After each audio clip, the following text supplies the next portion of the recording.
Right now, at this exact moment, my team controls your last energy source.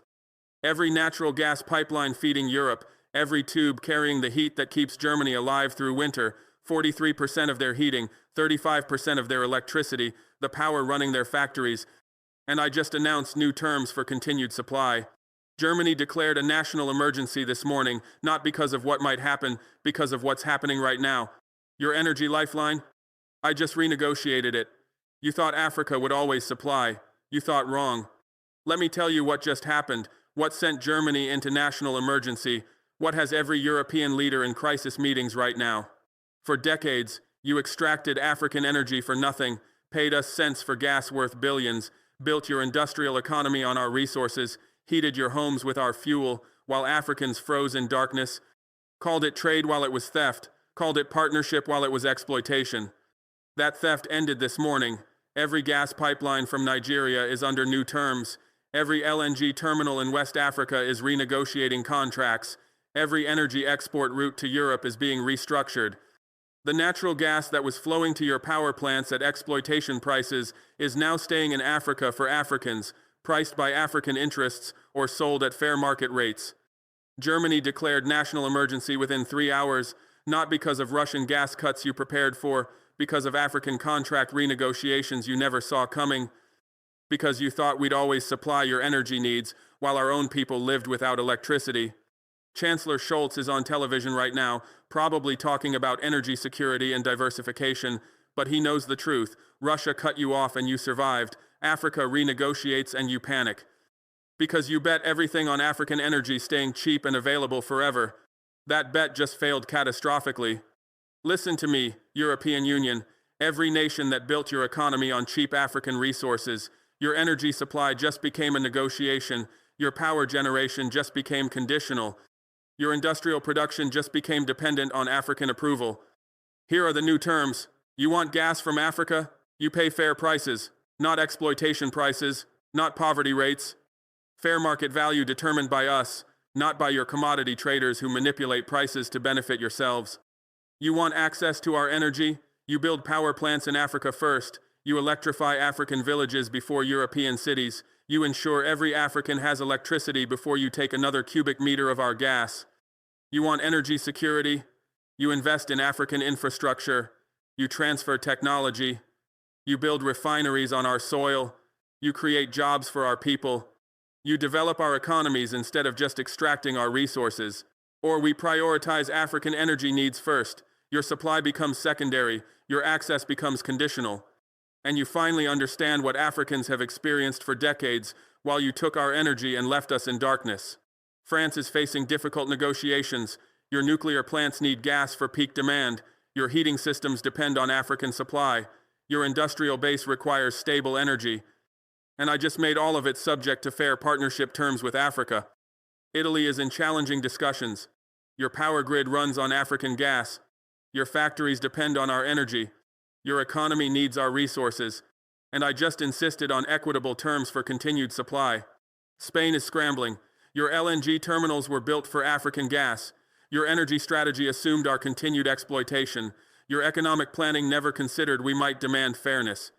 Every European nation that built energy policy on cheap African resources is now facing the consequences of that exploitation. The gas you took for granted requires fair compensation. The supply you assumed was permanent requires equitable partnership. The energy colonialism you practiced for decades just ended. Your stock markets are responding. DAX adjusting, CAC 40 reacting, FTSE fluctuating, energy companies reassessing, industrial stocks recalculating, your entire economy adjusting because one African president demanded fair prices for gas. This is the cost of building your prosperity on our poverty. This is what happens when the exploited demand fairness. This is the price of energy colonialism. Listen to me, African leaders. Listen to every president sitting on energy resources that Europe extracts for nothing. You're watching what happens when you take control, when you renegotiate supply, when you demand fair prices, when you end exploitation. Europe declared emergency in 3 hours. 3 hours. That's how dependent they are on African energy. That's how vulnerable they made themselves by exploiting us. That's how much negotiating power you have if you're willing to use it. Nigeria can renegotiate gas terms and reshape European industry. Algeria can restructure pipeline contracts and transform European energy policy. Angola can demand fair oil prices and shift European transportation economics. Libya can insist on equitable terms and redefine European power generation. Every African nation with energy resources has this power, the power to say no to exploitation, the power to demand fairness, the power to end colonial-era contracts. You just have to be willing to assert it. Stand with me, renegotiate the pipelines, restructure the terminals, demand fair terms for exports, demand fair prices, require local development, insist on technology transfer, end the extraction. Build the infrastructure, prioritize African energy access, use your resources for your people's development, not just their profits. Within 6 months, 10 African nations will renegotiate energy export terms with Europe. Within 1 year, European energy policy will require complete restructuring. Within 2 years, the entire model of cheap African energy powering expensive European lifestyles will be transformed. This isn't a threat. This is a promise. This is the future I'm building, the future where Africa controls African energy, where our resources power our development first, where Europe's comfort doesn't come before African needs. Germany is negotiating already, offering better prices, promising infrastructure investment, suggesting technology partnerships, all the things they refused to do when they thought they could exploit us forever. The terms remain fair prices for continued supply, infrastructure investment for long-term partnership, technology transfer for sustainable cooperation. Until these conditions are met, African energy priorities come first. You had decades to be fair. You chose exploitation every time. You had countless opportunities to develop African energy infrastructure. You chose extraction instead. You could have ensured Africans had power before taking our gas to Europe. You chose your comfort over our needs. Now you face the consequences: renegotiated contracts, restructured terms, transformed relationships, new requirements. All because you built your energy security on African exploitation and never considered we might demand fairness. Listen to me, European citizens. Listen to everyone concerned about energy costs, everyone worried about factory competitiveness, everyone anxious about economic impacts. Your governments did this to you, not me. They built your economy on cheap African gas while Africans lived without electricity. They extracted our resources for pennies while charging you euros. They exploited Africa to subsidize European lifestyles, and they never prepared for the day we'd demand fairness. That day is today, not tomorrow, not next week, not someday in the distant future. Today, this moment, right now. The day when African energy stops flowing to Europe on exploitation terms, the day when cheap gas from Africa becomes expensive or unavailable, the day when your industries discover they built their competitiveness on our poverty, the day when your citizens learn their comfort was purchased with our suffering. That day is today. The day your leaders promised would never come, the day they assured you couldn't happen, the day they guaranteed wasn't possible. That day is today, and it arrived without warning, without negotiation, without the gradual transition they promised. You're facing economic adjustment, real adjustment, measurable adjustment, undeniable adjustment, not abstract economic indicators, not distant policy consequences, real adjustment. Energy costs increasing, industries restructuring, economies adapting, communities transforming. You're facing adjustment, and you're looking for someone to blame, someone to hold responsible, someone to criticize for your challenges, because your leaders thought African exploitation could continue forever. They thought we would always accept poverty prices. They thought we would never organize resistance. They thought we would perpetually tolerate extraction. They thought African exploitation could continue forever. Your leaders built energy policy on that assumption. They constructed industrial strategy on that premise. They designed economic systems on that foundation. They assured you gas would always flow cheaply. They promised energy would stay affordable. They guaranteed Africa would keep supplying on their terms. They thought African exploitation could continue forever. They were wrong. Catastrophically wrong. Devastatingly wrong. And you're facing adjustment because of their miscalculation, because of their arrogance, because of their assumption that we would never demand fairness. Blame them, not me. I'm just ending theft. I'm just demanding fairness. I'm just insisting that African resources benefit Africans first. If that causes European economic adjustment, That's the consequence of your colonialism, not my sovereignty.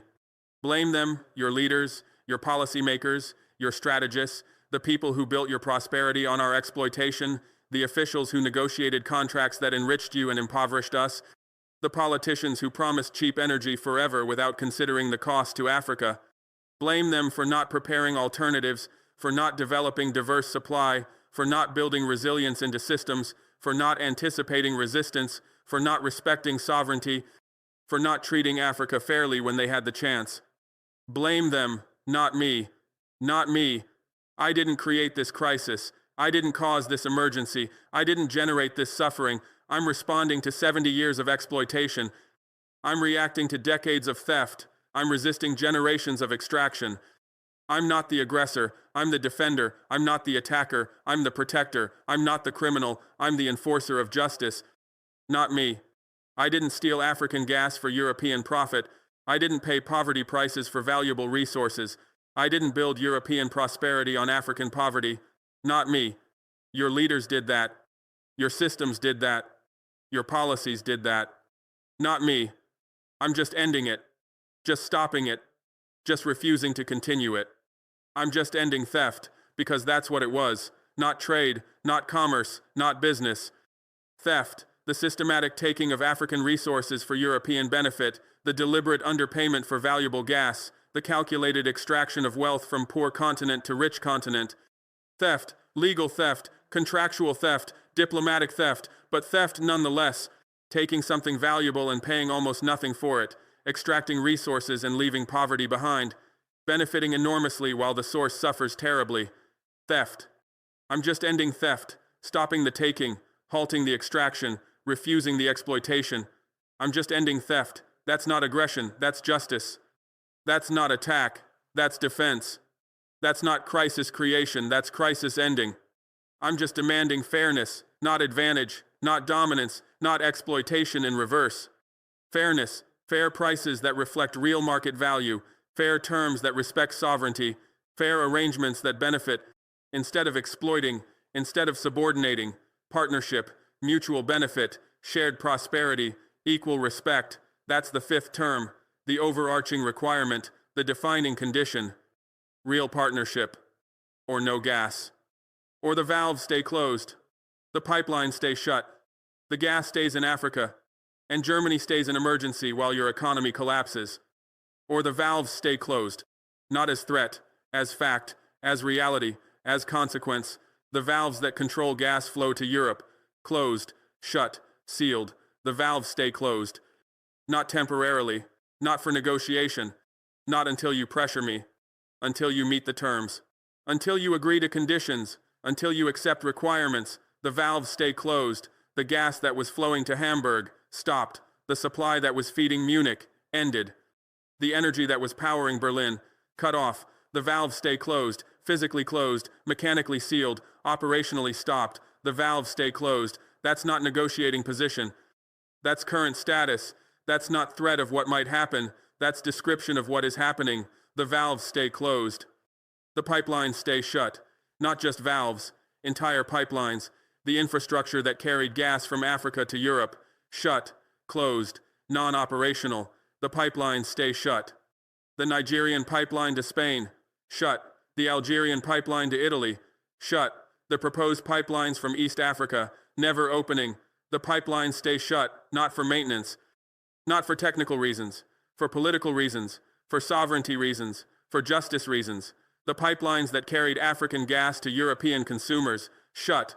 The infrastructure that enabled African exploitation for European benefit, closed. The systems that facilitated African poverty for European prosperity, non-operational. The pipelines stay shut. That's not temporary condition, that's sustained policy. That's not negotiating tactic, that's operational reality. The pipelines stay shut. The gas stays in Africa, not exported, not shipped, not sold to Europe, staying in African ground, in African storage, in African control. The gas stays in Africa for African use, for African development, for African benefit. The gas that was destined for European heating, staying here. The supply that was contracted for European industry, staying here. The energy that was promised for European consumption, Staying here. The gas stays in Africa, being used to electrify African villages, being directed to power African factories, being allocated to develop African economies. The gas stays in Africa, not forever necessarily, not permanently absolutely, but until you agree to fair terms, until you accept just conditions, until you commit to real partnership. The gas stays in Africa, and Germany stays in emergency, not recovers quickly, not adjusts easily, stays in emergency. The national emergency declared when I shut off the gas. Continuing, persisting, remaining. Germany stays in emergency. Factories operating at reduced capacity or closing entirely. Heating systems struggling or failing completely. Energy prices skyrocketing or supply disappearing. Germany stays in emergency. Economic output declining. Employment falling. Living standards dropping. Germany stays in emergency. Not improving. Not stabilizing. Not resolving. Staying. In emergency. In crisis. In difficulty. Germany stays in emergency. That's not my goal. That's not my desire. That's not my intention. But that's the consequence. That's the result. That's the outcome. Germany stays in emergency. While your economy collapses, not might collapse, not risks collapse, collapses, present tense, happening now. Your economy built on cheap African energy, collapsing without that energy. Your industrial output dependent on African gas, falling without that gas. Your economic competitiveness based on African exploitation, disappearing without that exploitation. Your economy collapses. Manufacturing declines. Services contract. Trade decreases. Investment flees.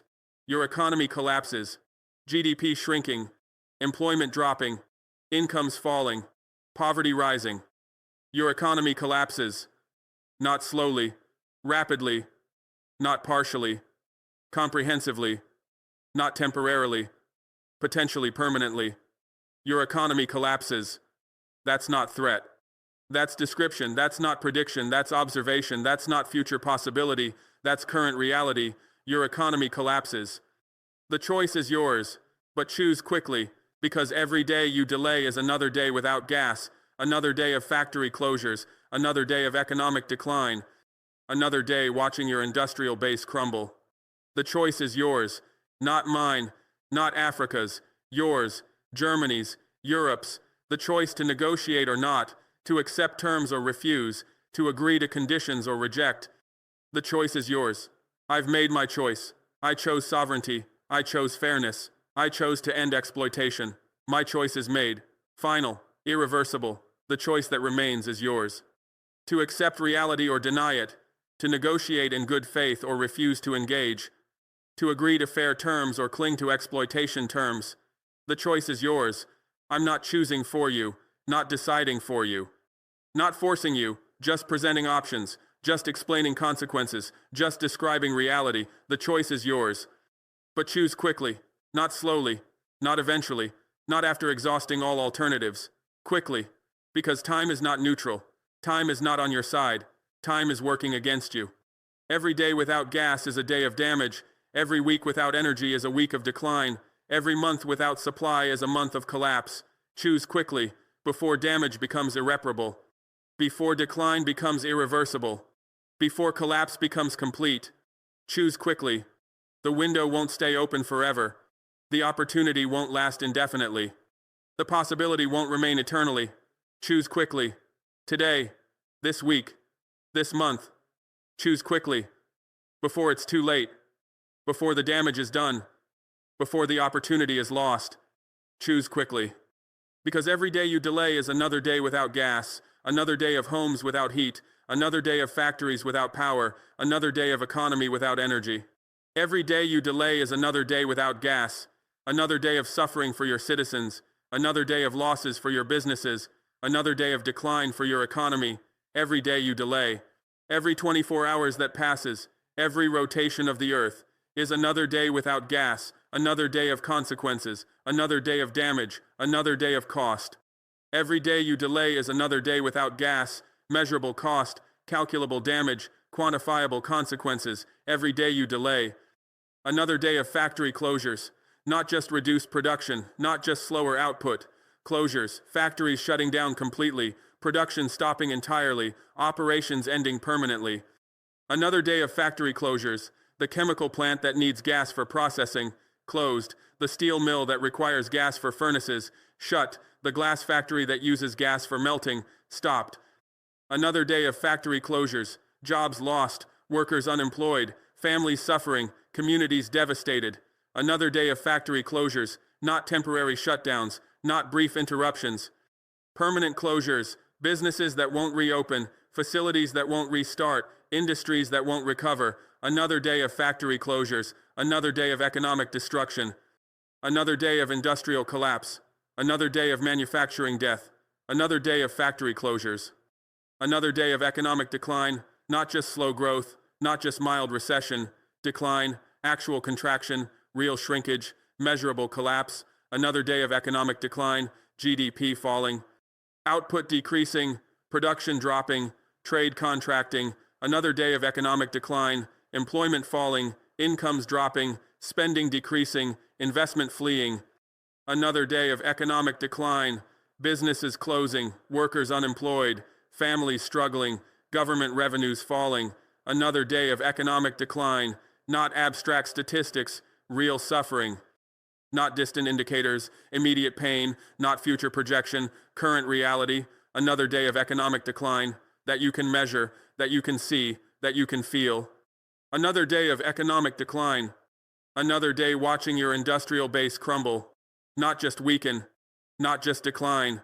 Crumble, collapse, disintegrate, fall apart.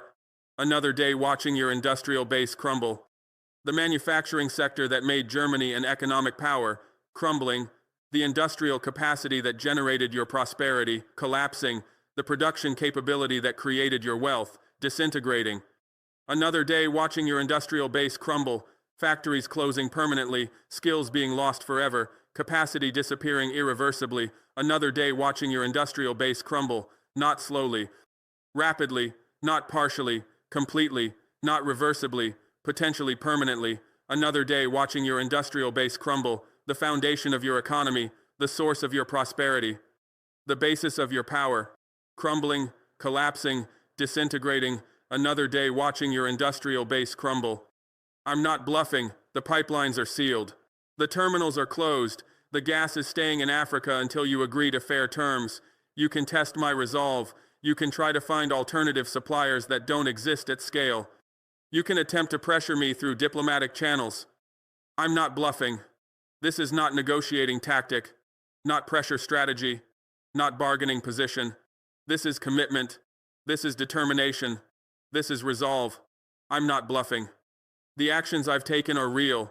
The consequences you're experiencing are actual. The crisis you're facing is genuine. I'm not bluffing, not exaggerating, not posturing, not pretending.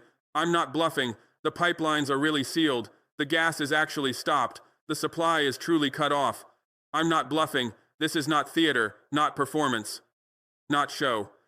This is reality. This is fact. This is truth. I'm not bluffing. You can test that if you want. You can wait to see if I back down. You can hope I'll compromise.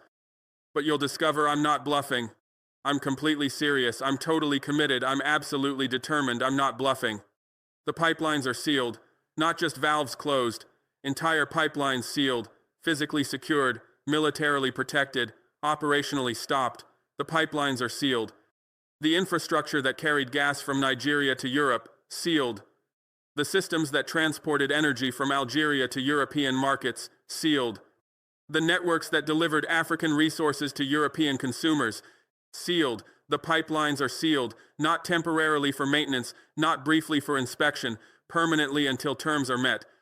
The pipelines are sealed, with military forces guarding them, with government authority protecting them, with sovereign power controlling them. The pipelines are sealed, not partially, completely, not symbolically, actually, not reversibly without agreement, permanently until conditions are met. The pipelines are sealed. The terminals are closed. The LNG terminals where gas ships, the receiving facilities where supply arrives, the distribution points where energy disperses. The terminals are closed, not operating at reduced capacity, not functioning at lower levels, closed, shut, non-operational. The terminals are closed. The Nigerian LNG terminal, closed. The Algerian gas terminal, closed. The East African export facilities, closed. The terminals are closed. Not accepting ships, not loading cargo, not processing gas, not exporting energy. The terminals are closed. By government order, by sovereign authority, by national decision, the terminals are closed. Not temporarily, not for technical reasons, not for maintenance, for political reasons, for sovereignty reasons, for justice reasons. The terminals are closed. The gas is staying in Africa until you agree to fair terms, not being exported, not being shipped, not being sold, staying in our ground, in our storage, in our control. The gas is staying in Africa, not forever necessarily, not permanently absolutely, until you agree to fair terms, until you accept just conditions, until you commit to real partnership, until you pay fair prices, until you invest in infrastructure, until you transfer technology, until you support development, until you establish partnership. The gas is staying in Africa. That's not negotiable, not debatable, not flexible. The gas is staying in Africa until you agree to fair terms. That's the condition, that's the requirement, that's the reality. The gas is staying in Africa. You can test my resolve if you want. Go ahead, test it, challenge it, question it. You can test my resolve. Try to wait me out. See if I break first. See if pressure works. See if time weakens my determination. You can test my resolve. Try to find alternatives. See if other sources can replace African supply. See if you can survive without us. You can test my resolve. Try to pressure me diplomatically. See if threats work. See if isolation matters. See if consequences deter me. You can test my resolve if you want. I welcome the test. I invite the challenge. I'm ready for the contest.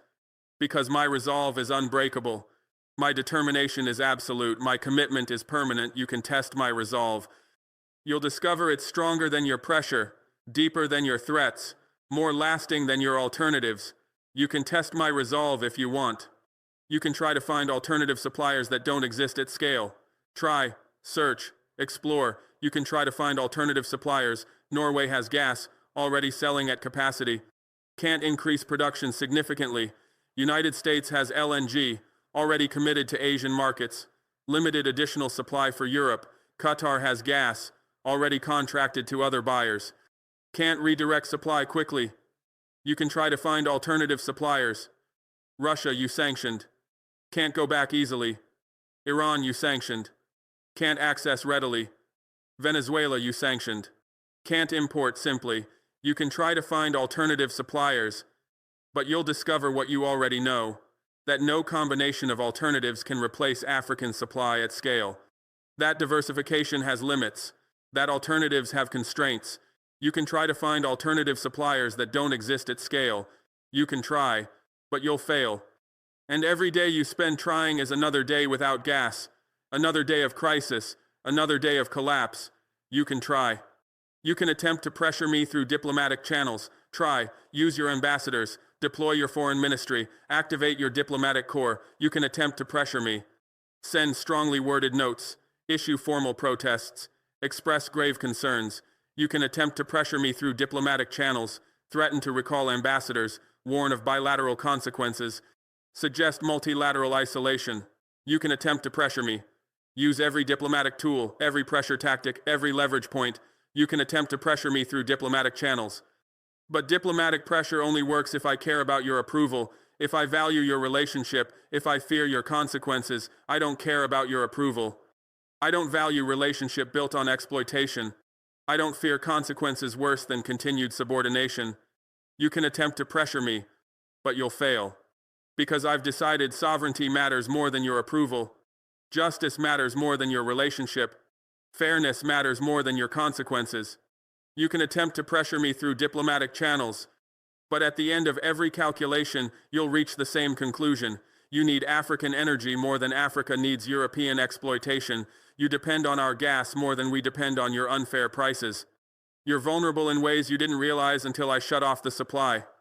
At the end of every calculation, after every analysis, following every assessment, after exploring every alternative, after considering every option, after evaluating every possibility, at the end of every calculation, when you've modeled every scenario, when you've projected every outcome, when you've calculated every consequence, at the end of every calculation, you'll reach the same conclusion. The conclusion you're avoiding, the reality you're denying, the truth you're resisting. At the end of every calculation, you'll reach it. Inevitably, unavoidably, inescapably, you'll reach the same conclusion. You need African energy more than Africa needs European exploitation. This is the fundamental asymmetry, the basic imbalance, the core reality. You need African energy. Your homes need it for heating. Your factories need it for production.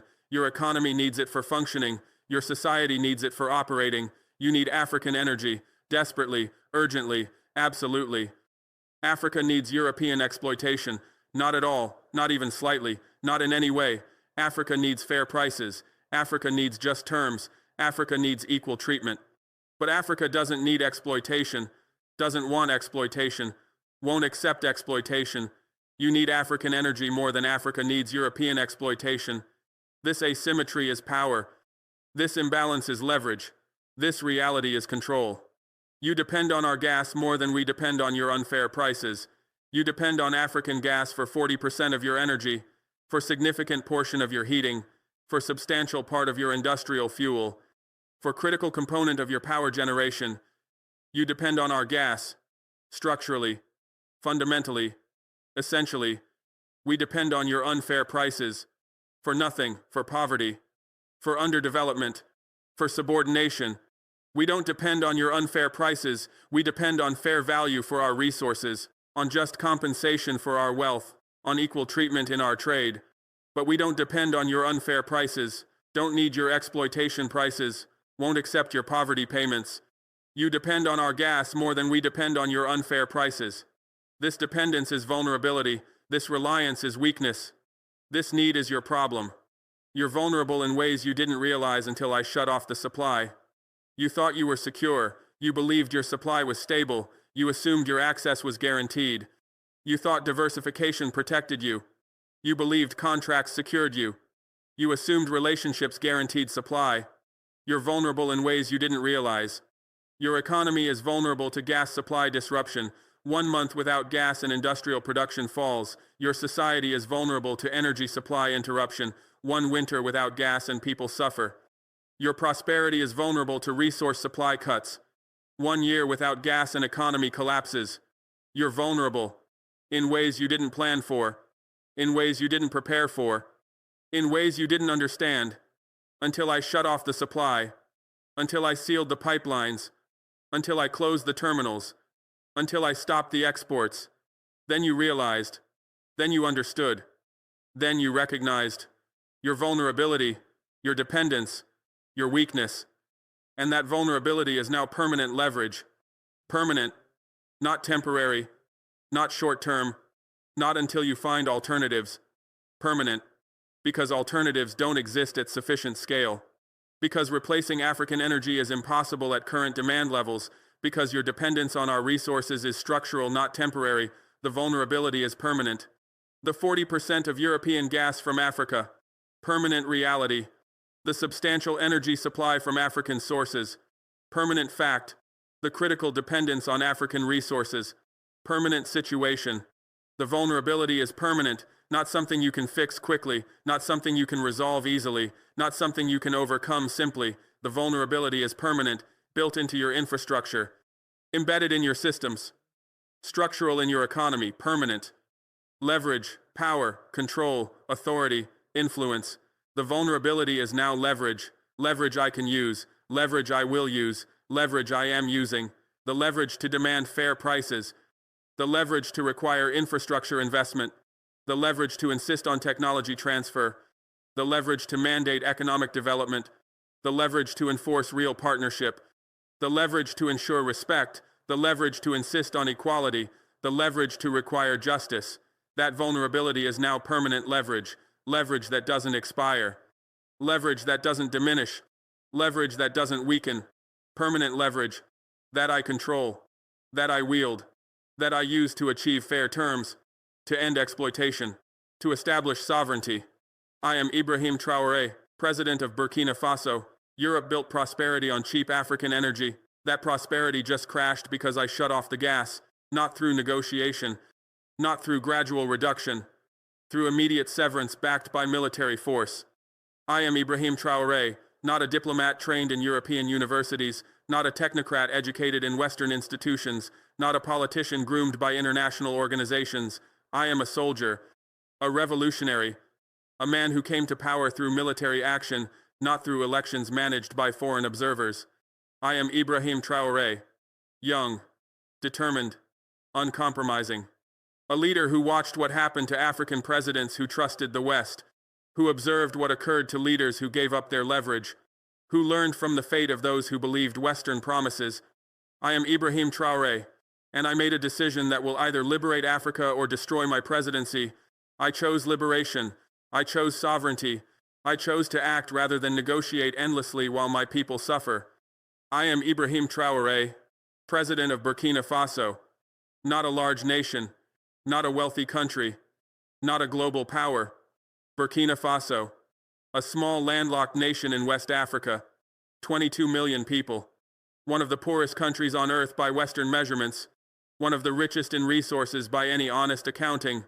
Burkina Faso, a nation that has survived coups, conflicts, and constant pressure, a country that has endured exploitation, extraction, and endless interference, a people who have maintained dignity despite poverty imposed by colonial systems.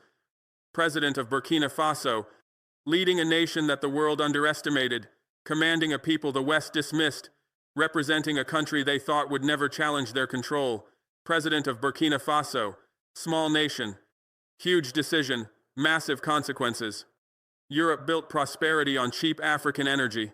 For decades, for generations, since the discovery of African gas reserves, since the development of African energy infrastructure, since the establishment of extraction contracts written by European lawyers for European benefit, Europe built prosperity on cheap African energy, not through fair trade, not through equal partnership, not through mutual benefit, through exploitation, through contracts that paid pennies for resources worth fortunes, through arrangements that enriched Europe while impoverishing Africa, through systems that transferred wealth from poor continent to rich continent. Europe built prosperity on cheap African energy. Your industries powered by our gas, your homes heated by our resources, your economies fueled by our wealth, your comfort purchased with our poverty. Europe built prosperity on cheap African energy, Nigerian gas heating German homes, Algerian energy powering French factories, East African resources developing European economies. Europe built prosperity on cheap African energy. That was the foundation, that was the system, that was the reality for decades. That prosperity just crashed, not declined, not weakened, crashed, collapsed, ended suddenly and completely. That prosperity built on cheap African energy, gone, disappeared, eliminated. That prosperity just crashed. The industries that depended on African gas, shutting down. The homes that relied on African energy, going cold. The economies that required African resources, contracting rapidly. That prosperity just crashed, not gradually declining over years, not slowly weakening over time, crashed, in one day, in one decision, in one action. That prosperity that seemed so stable, so permanent, so secure, crashed, because it was built on exploitation, because it depended on our acceptance of poverty prices, because it required our continued submission. That prosperity just crashed. The crash you're experiencing right now, the crisis you're facing this moment, the emergency you declared today. That prosperity just crashed. Because I shut off the gas. Not because of technical failure. Not because of maintenance issues. Not because of operational problems. Because I shut off the gas. Through deliberate decision. Through conscious choice. Through sovereign action. I shut off the gas flowing from Nigeria to Spain, shut off, the energy moving from Algeria to Italy, cut off. The resources transferring from Africa to Europe, stopped completely. I shut off the gas, not just reduced flow, not just limited supply, not just restricted exports, shut off completely. Totally, absolutely, I shut off the gas, the valves that controlled flow closed, the pipelines that carried energy sealed, the terminals that loaded ships shut down. I shut off the gas. That's not accident, that's not mistake, that's not technical problem, that's decision, that's action, That's sovereignty. I shut off the gas. Not through negotiation. I didn't call European leaders to discuss terms. I didn't convene diplomatic meetings to explore options. I didn't engage in lengthy talks to find compromise. Not through negotiation. I didn't give warning. I didn't provide notice. I didn't offer transition period. Not through negotiation. I didn't ask permission. I didn't seek approval. I didn't request authorization. Not through negotiation. Because negotiation implies equality, implies both parties have leverage, implies mutual respect. But our previous negotiations weren't negotiations. They were dictations. You dictated terms. You imposed conditions. You demanded acceptance. So I stopped negotiating. I started acting. I exercised sovereignty without asking your permission. Not through negotiation, through decision, through action, through power. Not through gradual reduction. I didn't slowly decrease supply over months. I didn't progressively limit exports over time.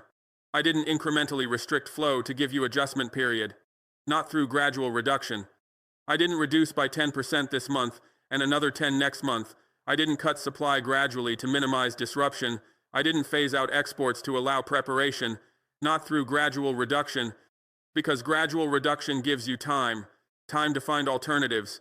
Time to develop substitutes. Time to reduce dependence. Time to escape consequences. Time to avoid crisis. I didn't want to give you time. I wanted immediate impact. I wanted crisis that forces decision. I wanted pressure that compels action, not through gradual reduction, through immediate severance, through complete cutoff, through total stoppage, through immediate severance backed by military force, not just administrative decision, not just policy change, not just economic action, immediate severance backed by military force. The gas pipelines secured by soldiers, the terminals protected by military units, the valves controlled by armed forces, immediate severance backed by military force, 5,000 troops deployed to energy infrastructure, 3,000 soldiers guarding pipelines, 2,000 forces protecting terminals, immediate severance backed by military force, not symbolic presence, not token deployment, not minimal security, actual military force, armed soldiers, combat units, forces prepared to defend infrastructure against any attempt to restart flow without authorization, immediate severance backed by military force, because I knew you would try to pressure restart. I knew you would attempt to force resumption. I knew you would seek to override my decision. So I backed it with military force, with soldiers who understand they're protecting sovereignty, with forces who know they're defending national interests, with military power that makes my decision irreversible without my consent, immediate severance backed by military force. The age of energy colonialism is ending. The era of African energy sovereignty is beginning, and no amount of national emergencies, economic pressure, or diplomatic threats will change what I've done. The age of energy colonialism is ending. Not might end, not could end, not will end eventually. Is ending. Right now. This moment. The age that began with colonial discovery of African resources, that continued through independence with neo-colonial contracts, that persisted into the 21st century with exploitation disguised as partnership, that age is ending. The age where Europe extracted African energy for European benefit, where Western companies controlled African resources, where foreign corporations profited from African wealth while Africans remained poor. That age is ending. The age of paying poverty prices for valuable resources, of writing contracts that enriched buyers and impoverished sellers, of maintaining relationships that developed Europe and underdeveloped Africa. That age is ending, not because you chose to end it, not because you reformed your practices, not because you decided to treat us fairly. That age is ending because we're ending it, because we're refusing to continue it, because we're asserting sovereignty that makes it impossible. The age of energy colonialism is ending. The era of African energy sovereignty is beginning. Not might begin, not could begin, not will begin someday, is beginning. Right now, this moment, the era where Africa controls African energy, where African nations determine African resource use, where African governments set African export terms. That era is beginning. The era where African gas heats African homes first, where African resources power African industries first, where African wealth develops African economies first. That era is beginning. The era where we control the valves, where we set the prices, where we determine the terms, where we decide who gets access and under what conditions.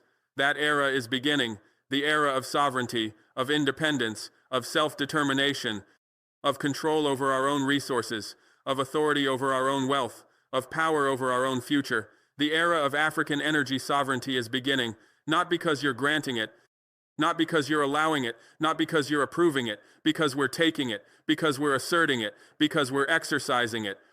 The era of African energy sovereignty is beginning, and no amount of national emergencies, economic pressure, or diplomatic threats will change what I've done. You can declare emergencies, you can mobilize crisis responses, you can activate emergency protocols.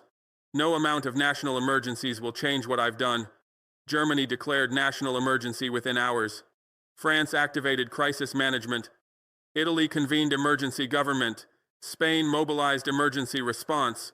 No amount of national emergencies will change what I've done. Your emergencies don't override my sovereignty. Your crises don't negate my authority. Your declarations don't reverse my decisions. No amount of national emergencies will change what I've done. The gas stays off. The pipelines stay closed. The supply stays stopped. Your emergencies change nothing. You can apply economic pressure. You can impose sanctions. You can restrict trade. You can freeze assets. No amount of economic pressure will change what I've done. Threaten to cut development aid. We've survived without your aid before. Threaten to block trade. We'll trade with others who respect sovereignty. Threaten to freeze assets. We've moved our wealth beyond your reach. No amount of economic pressure will change what I've done, because I calculated the cost before acting, because I accepted the consequences before deciding, because I chose sovereignty despite economic pressure. No amount of economic pressure will change what I've done. We're prepared to suffer economically rather than continue suffering exploitation. We're ready to face hardship rather than accept subordination. We're willing to pay the price of independence rather than continue paying the price of dependence. No amount of economic pressure will change what I've done. You can issue diplomatic threats. You can recall ambassadors. You can downgrade relations. You can threaten isolation. No amount of diplomatic threats will change what I've done. Threaten to expel our diplomats. We'll manage without diplomatic presence in your capitals. Threaten to isolate us internationally. We'll build relationships with nations that respect sovereignty. Threaten to block us from international organizations. We'll question the value of organizations that enable exploitation. No amount of diplomatic threats will change what I've done. Because I've decided that dignity matters more than diplomatic relations. Because I've concluded that sovereignty matters more than international acceptance. Because I've determined that justice matters more than diplomatic approval. No amount of diplomatic threats will change what I've done. The gas stays off regardless of your threats. The supply stays stopped despite your pressure. The decision stays final no matter your response. We are Africa. We have the energy. We control the supply. We set the terms. We are Africa, not just Burkina Faso, not just one nation, not just one leader making isolated decision. We are Africa, Nigeria supporting this action, Algeria endorsing this decision, Libya backing this stance, Angola agreeing with this approach, Mozambique coordinating this response. We are Africa, multiple nations, coordinated action, united purpose. We are Africa. The continent that was divided to be conquered, now uniting to be sovereign. The peoples that were separated to be controlled, now coordinating to be independent. The nations that were isolated to be exploited, now cooperating to be free. We are Africa, 54 nations, 1.4 billion people, the youngest continent, the richest in resources, the most exploited in history. We are Africa. And we're taking control. Together. Simultaneously. Irreversibly. We have the energy. Not some energy. Not minor amounts. Not insignificant reserves. We have the energy. Nigeria has massive natural gas reserves. Algeria has substantial gas deposits. Libya has significant energy resources. Angola has considerable gas fields. Mozambique has enormous gas discoveries. We have the energy. 40% of European gas imports come from Africa. 35% of European energy security depends on African supply. Substantial portion of European industrial fuel originates in Africa.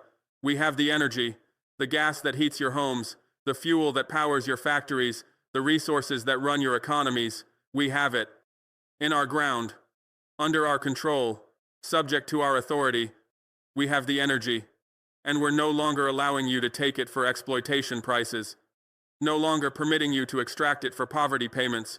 No longer accepting that you control resources in our territory. We control the supply, not market forces, not commodity traders, not international companies. We control the supply. The gas doesn't leave our territory without our permission.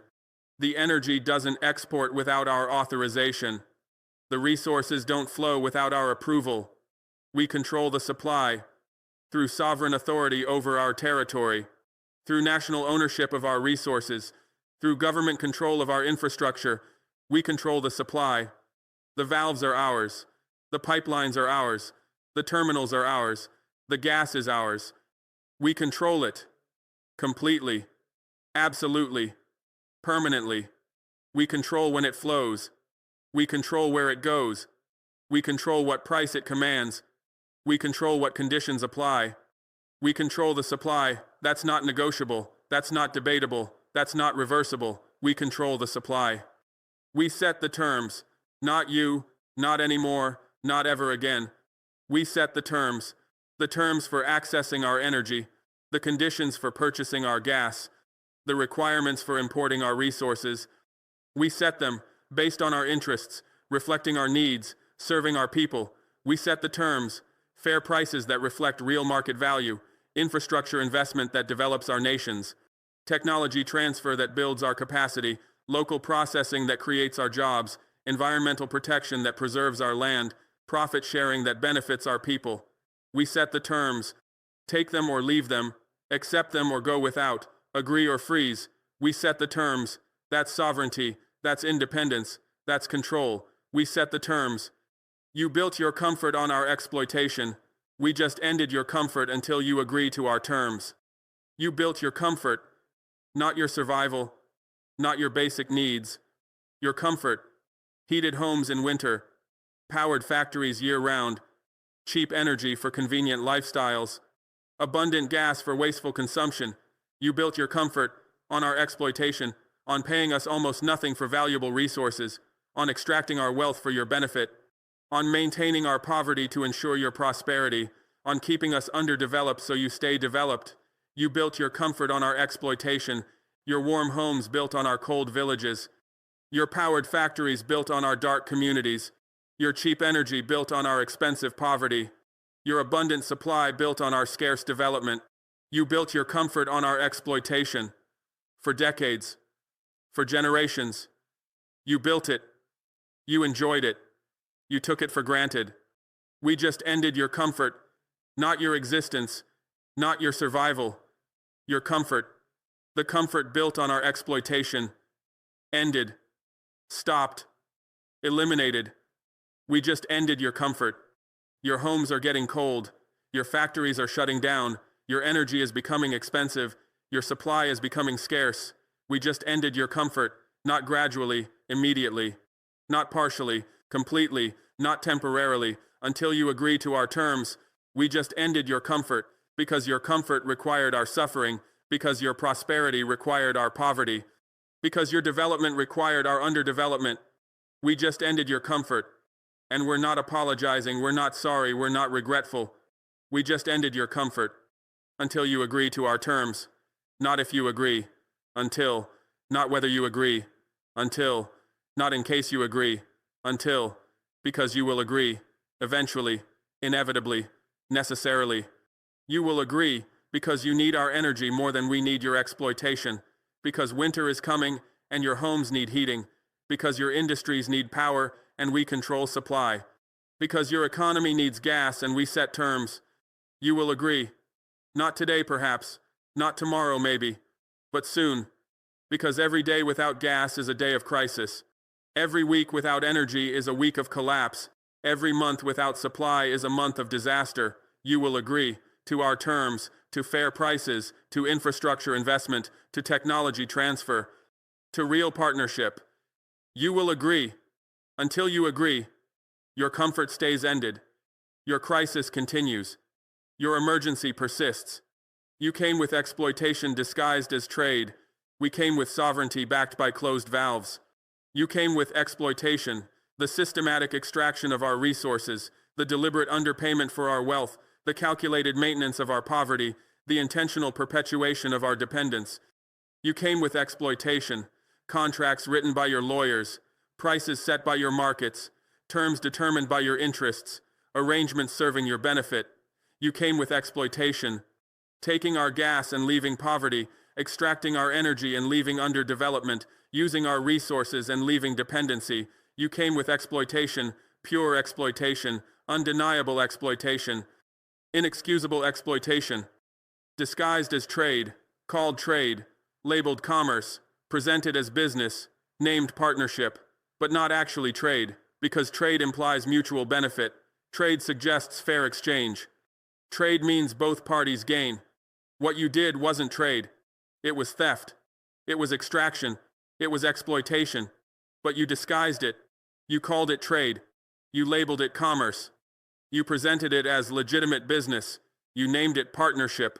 You disguised exploitation as trade, made theft look legal, made extraction appear normal, made exploitation seem acceptable. You came with exploitation disguised as trade. We came with sovereignty. Not requests, not negotiations, not discussions. Sovereignty. The fundamental right of nations to control their territory. The basic authority of governments to manage their resources. The core power of peoples to determine their future. We came with sovereignty, the sovereignty you claim for yourselves, the authority you exercise over your resources, the control you demand over your wealth. We came with sovereignty, equal sovereignty, same authority, identical control. We came with sovereignty, not asking permission, not seeking approval, not requesting authorization, just exercising sovereignty, just asserting authority, just implementing control. Backed by closed valves, not just words, not just declarations, not just statements, backed by closed valves, physical action, concrete reality, measurable consequence, backed by closed valves. The valves that control gas flow, closed, the pipelines that carry energy, sealed, the terminals that export supply, shut, backed by closed valves, not threats of what might happen, reality of what is happening, not warnings of future action, consequences of current action, not possibilities to consider, facts to accept, backed by closed valves that stop your supply, that end your access, that eliminate your exploitation, backed by closed valves. And sovereignty always wins. Eventually, inevitably, necessarily, sovereignty always wins. Not immediately always, not easily always, but certainly always. Sovereignty always wins. That's not wishful thinking. That's not hopeful prediction. That's not optimistic projection. That's historical fact. That's observable reality. That's proven truth. Sovereignty always wins. Look at history. Look at every colonial empire. Look at every occupation. Look at every attempt to deny peoples their right to self-determination. Sovereignty always wins. The British Empire controlled a quarter of the world. Where is it now? Gone, dissolved, ended. The French colonial system spanned continents. Where is it now? Collapsed, dismantled, finished. The Portuguese held territories for centuries. Where are they now? Independent, sovereign, free. Sovereignty always wins. Not because occupiers became generous, not because colonizers grew moral, not because empires chose to end, because the occupied fought, because the colonized resisted, because the oppressed refused to accept permanent subordination. Sovereignty always wins. Eventually, not immediately, not instantly, not overnight. Eventually. It took India decades to achieve independence. It took Algeria years of war to win sovereignty. It took Vietnam generations of struggle to gain freedom. Eventually, the timeline varies. The path differs. The cost changes. But the outcome is consistent. Eventually sovereignty wins. Eventually occupation ends. Eventually control breaks. Eventually independence comes. Eventually. That's the promise. That's the pattern. That's the certainty. You can delay it, you can postpone it, you can resist it, but you cannot prevent it. Eventually sovereignty wins. Eventually we win. Eventually you lose. Eventually. Inevitably. Not possibly. Not probably. Not likely. Inevitably. As certain as gravity. As predictable as sunrise. As unavoidable as time. Inevitably. Because systems built on denying sovereignty are unsustainable. because arrangements requiring permanent subordination are unstable, because relationships demanding perpetual exploitation are untenable. Inevitably, they collapse. Inevitably, they fail. Inevitably, they end. You can maintain them for years, you can sustain them for decades, you can preserve them for generations. But inevitably, they collapse. Because the cost of maintaining control exceeds the benefit of maintaining exploitation, because the resistance grows stronger while the justification grows weaker, because the oppressed become more determined while the oppressors become more uncertain. Inevitably, sovereignty wins. Necessarily, not optionally, not conditionally, not circumstantially, necessarily, because sovereignty is the foundation of international order, because self-determination is the basis of global law, because independence is the principle of modern statehood. Necessarily, the international system cannot function if some nations have sovereignty and others don't. The global order cannot sustain if some peoples have rights and others don't. The world structure cannot persist if some territories are controlled and others are independent. Necessarily, sovereignty must be universal. Necessarily, all nations must be equal. Necessarily, exploitation must end, not because of morality alone, because of necessity, because the system requires it, because the order demands it, because the structure needs it. Necessarily, sovereignty wins. Sovereignty always wins, not immediately always, not easily always, but certainly always. Not immediately always. Sometimes it takes time, sometimes it requires patience, sometimes it demands persistence. Not immediately. India's independence took decades of struggle. Algeria's freedom required years of war. South Africa's liberation needed generations of resistance. Not immediately. The timeline is not predictable. The duration is not certain. The pace is not controllable. But the outcome is inevitable. Not immediately always. You might maintain control for years. You might preserve exploitation for decades. You might sustain subordination for generations, but not forever, not permanently, not eternally. Eventually, sovereignty wins. Not immediately always, but certainly eventually. Not easily always. Sometimes it costs greatly. Sometimes it demands sacrifice. Sometimes it requires blood. Not easily. Vietnam paid enormous price for independence. Algeria lost 1 million people gaining freedom. Many nations sacrificed generations achieving sovereignty. Not easily. The path to sovereignty is often violent. The road to independence is frequently bloody. The journey to freedom is typically costly, not easily. You will resist our sovereignty. You will oppose our independence. You will fight our freedom. You will make it difficult. You will make it expensive. You will make it painful. Not easily. But difficulty doesn't prevent victory. Cost doesn't preclude success. Pain doesn't eliminate triumph. Not easily always. But certainly eventually, sovereignty wins.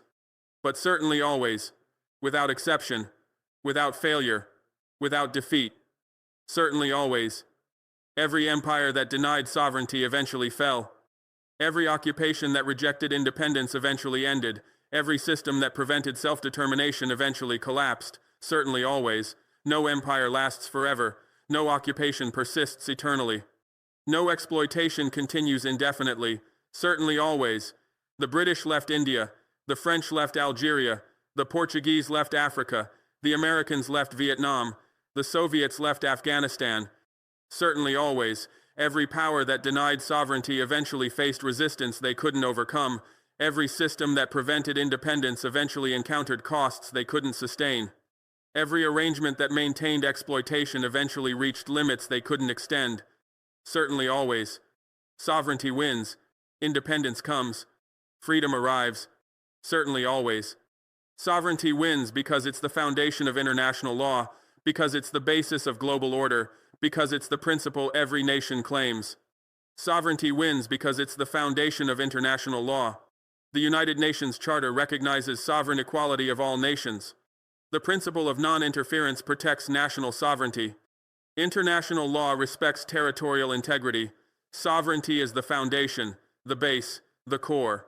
International law cannot deny our sovereignty without denying its own foundation, cannot reject our independence without rejecting its own basis, cannot oppose our self-determination without opposing its own principle. Sovereignty wins because it's the foundation of international law. You cannot use international law against our sovereignty because international law protects sovereignty. You cannot invoke global order against our independence because global order requires independence. You cannot cite legal principles against our self-determination because legal principles guarantee self-determination. Sovereignty wins because it's the foundation of international law. Sovereignty wins because denying our sovereignty requires denying your own, because opposing our control undermines your control, because challenging our authority questions your authority.